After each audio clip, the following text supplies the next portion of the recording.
Hello and welcome to our lockdown learning interviews. This is a series of chats with our staff all about learning in lockdown. We'll address the frequently asked questions and share our ideas and tips with you. Today, I'm joined by Tom Faiers, who is Ipswich School's Head of Study Skills, and I'll be asking Tom how students can make the most of learning online. So, Tom, this is the second time that we've moved to remote learning. How is it different this time around? It's been quite different. It was a sudden start to online learning, and obviously it's a completely different time of the year. So we've got a lot of different challenges, particularly in terms of making sure we get enough time and breaks from our screen during the day when there's some daylight to be had. So that's a bit different. We've also got obviously differences for our new starters, because we've had quite a lot of students and parents that will be new to the school over the last year. So we've had to be diligent updating them on how to use various bits of software, making sure they're clear on the expectations of learners in terms of our online learning. So it's been different this time round, but so far there's been a lot of positive feedback about how quickly certainly the more experienced pupils and students have managed to get cracking with it. Excellent, thank you. So students are getting lots of resources provided to them electronically. How can they find the right materials for each lesson? So at Ipswich School we use Google, and the resources are all shared on Google Classroom, and obviously other schools will be using, say, Microsoft Teams or Zooms for lessons as well, and meetings. So the resources themselves for each lesson are on there. They can be shared live, but of course students can make copies of those themselves. So if they're working on a Google document or Google Slides, they might want to make a copy of those and organize them into their Google My Drive. And the way we do that on either a Google machine, a Windows machine, or of course a Mac, is just to set up folders for each subject, and then you can move the Google files, and if they're usual kind of PDFs or Microsoft files, then you can save them into those folders. And the way for us to think about that is, if we were doing some wonderful important class notes or some assignments, we would file it away in the right topic divider into our folders in class before we left the room. We wouldn't lose that immediately. And it's the same with our online files. And as we're on online learning again for a few weeks, it's really important that we set up those folders and we spend a little bit of time just moving folders into them. So then when we need to access them later in the year, maybe even print one or two bits off, that we know exactly how to find them. That's great. So take the time now, just that little bit of time, just to make sure that you're ordered online. Thank you. How should students get ready for a really busy day of 8 lessons? So, of course, in the morning, normally we'd be heading off to school, packing our bags, we'd get there ready for our tutor time. And our tutor time, our live registration time, starting at 8:45. And all we'd really ask is that just before that time, you sit there a bit like you would normally and just look through your timetable for the day. So see what lessons you've got. Check whether you've got games and activities on that day, what stuff you might need. Now, what that'll mean is you can just sit there and you can almost kind of virtually pack your bag next to you. You can make sure you've got the folders you need, the exercise books, the stationery that you're going to need for the particular day, just help you get set up and ready to go. You can also look in the morning, the Google Classroom electronic resources, the online resources will be posted by then. There might even be 1 or 2 instructions for your lessons, but it will just give you a little sense that you know what's ahead for the day. You can also pencil in when you're going to have little breaks and little gaps at break and lunchtime to make sure you've got enough time to nip away from your screen as well. So in the same way that where we learning in class, we'd make sure that our work had really neat titles and we were clear which topic we're working on and where that needs to go in folders and books. We'd do that exactly the same with when we're learning for home, really. Try and get set up for the day, find out what's ahead of us, make sure we've got all the resources we need in advance of jumping on the live Google Meets for the lessons. Thank you very much. How do students make sure they get enough screen time breaks? Yeah, it's a really good question, and it's obviously the source of much discussion amongst students, pupils, and tutors and teachers. So the lessons are a little bit shorter, just 5 minutes shorter, to give a little bit of a chance to nip away from a screen in between time. And of course, when pupils and students are having double lessons, we've got a 10-minute break in the minute of the double lesson. It's really important we all use that time to step away physically from our screen. So maybe to dive out of our room or our study where we're working and maybe nip and get a quick drink, just stretch our legs in that time. Also, particularly with the daylight hours that much shorter, it's really important to make make the most of break time and lunch time. So we're going to have our morning break as usual in the morning, which is going to be just a little bit extended.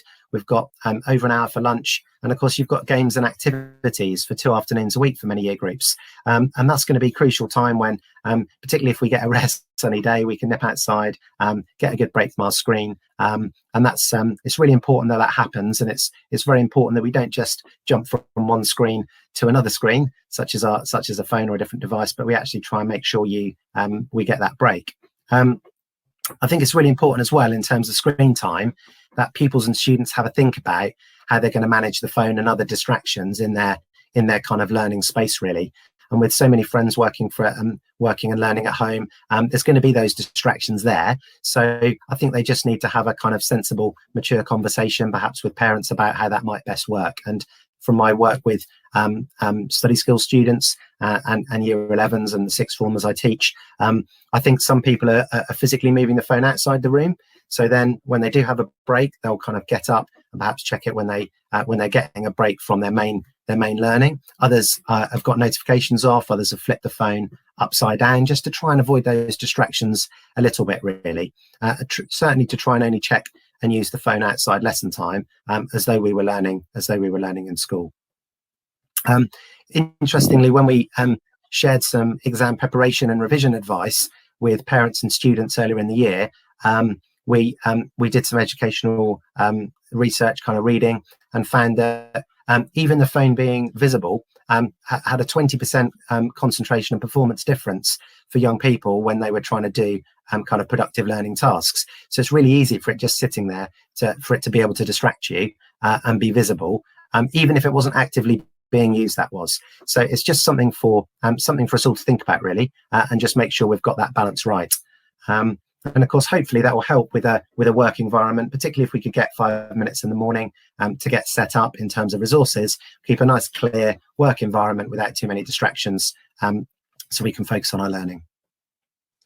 Excellent, thank you. So really think about using the daylight and think about screens on every level. Don't just switch from one to the other. Thank you.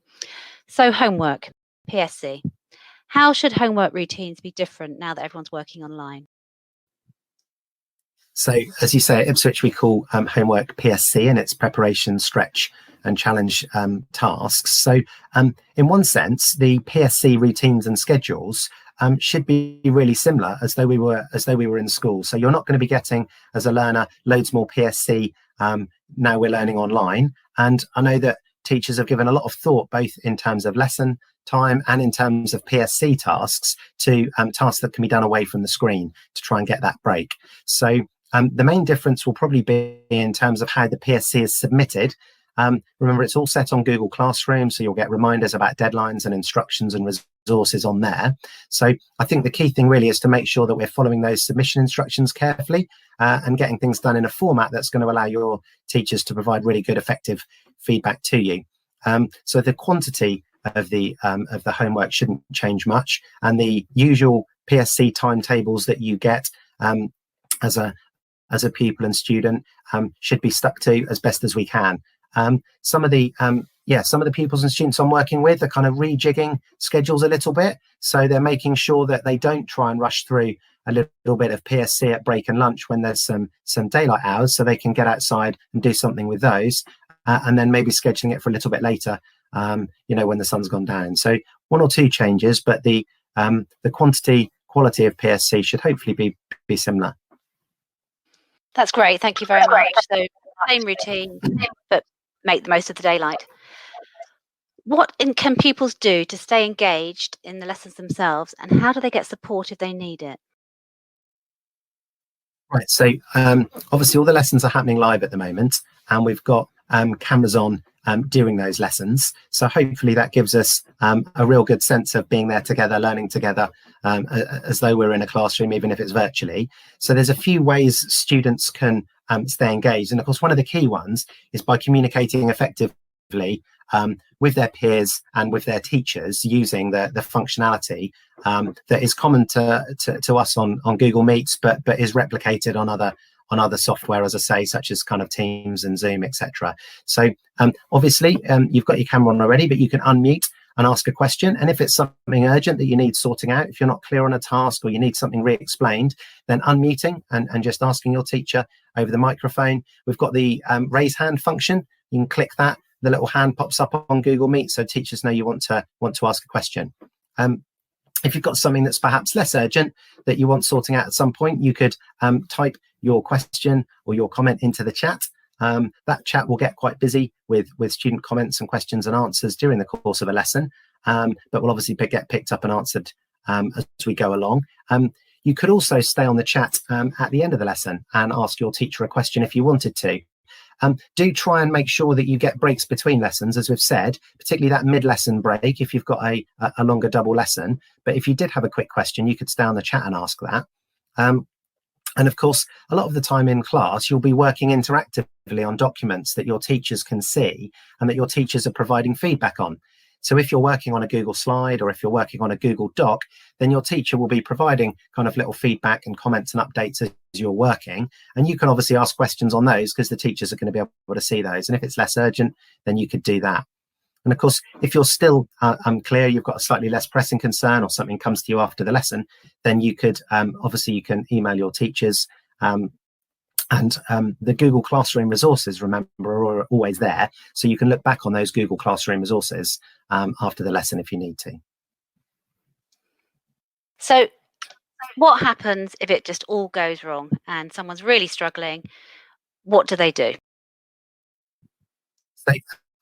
So if online learning is proving really difficult, there's a range of different options that people can speak to get help. Now, the first port of call would normally be the form tutor, because we've got live registration every morning. So you've got your registration slot there to speak to them and ask them in the first instance. But of course, you've got a bigger pastoral structure around the pupils and students that they'll be familiar with. So they've got heads of houses, and then they've got kind of heads of school. So we've got Miss Caston in lower school, Mr. Bradshaw middle school, Mr. Cliff for sixth form. Surrounding that, we've obviously got Rev, who, as well as sending us our kind of thought-provoking, sometimes even inspirational chapel services each week, she's always there to talk to. And of course, we've got Matron there to support with any health concerns as well. Might be that the individual subject teacher can be approached as well, because students and pupils will have built up a really strong rapport with them, of course. And at Ipswich School, we talk a lot about the triangle between the kind of pupil and student, the school itself and the teachers and the parents. So it's really important when we're learning online that if people are struggling with that at all, that they know that there's that kind of three-way communication going on a lot. So again, typically for parents, tutors would be one of the first ports of call, and they'll be able to direct and answer questions in that way. And of course, they'll have a knowledge of the individual pupil and the home situation that much better. But there's lots and lots of support out there. And we're hoping by being live online with cameras on so often that that there'll be every opportunity to find the person that the pupil or student is comfortable asking for help. Thank you. And my last question for you, is there anything that parents and guardians should be doing to help? Yes, it's been quite interesting speaking with parents and guardians over the first few weeks of online learning, because of course the home situation is so different for all the young people. So I think one of the key messages really has been for us as teachers to communicate very clearly our expectations and our student and pupil tips to parents.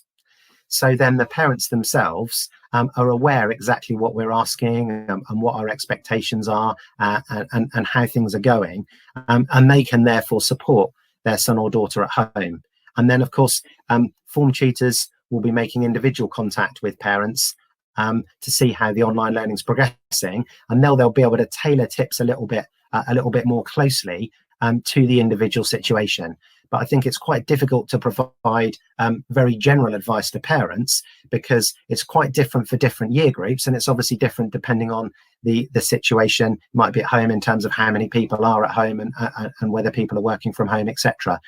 But I'm hoping that the tips we've gone through in this session today and some of the advice we've provided will be interesting for parents at Ipswich and other schools to listen to and give some food for thought in terms of useful, productive conversations with sons and daughters about how they can manage online.